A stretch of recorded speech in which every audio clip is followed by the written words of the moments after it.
Hi guys, welcome to Chillipot kitchen. My name is Darshini.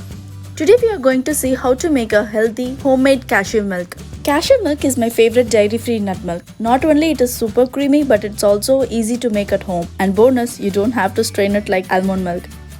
Just soak your cashews overnight, drain them and blend it with water, and if you want, you can add some sweeteners too. The homemade cashew milk will be ready in 3 to 4 minutes. This recipe is a vegan and gluten-free. Looking for more Instant Pot or electric pressure cooker, air fryer and Instant Pot blender recipes? Subscribe to my YouTube channel for more easy and tasty video recipes. I post new videos every Tuesday, Friday and Sunday.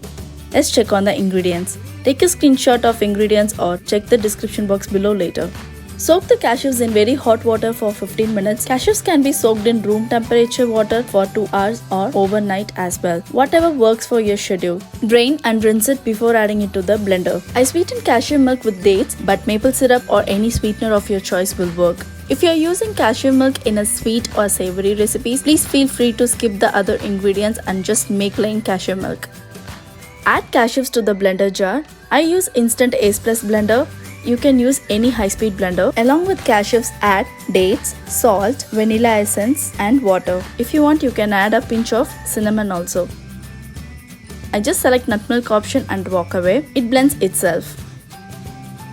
If you are using other blenders, start on low speed and increasing to high until smooth and frothy. I use my cashew milk for chia seed pudding, milkshake and baking cakes. If thinner or thicker milk is preferred, adjust the amount of water used, blending by about half cup either way. Adjust it to your needs. For baking and making lattes, I dilute it, adding an additional cup of water. Homemade cashew nut milk is ready.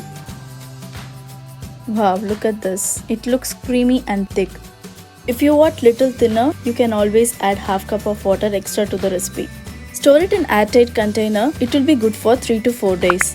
Thanks for watching my video. If you like the video, give a thumbs up. Do try this recipe at your home and give me a feedback in the comment section below. If you are new to my channel, please subscribe. If you have any questions or feedback, write it in the comment section below. I will respond to it as soon as possible. And see you guys in the next video. Bye.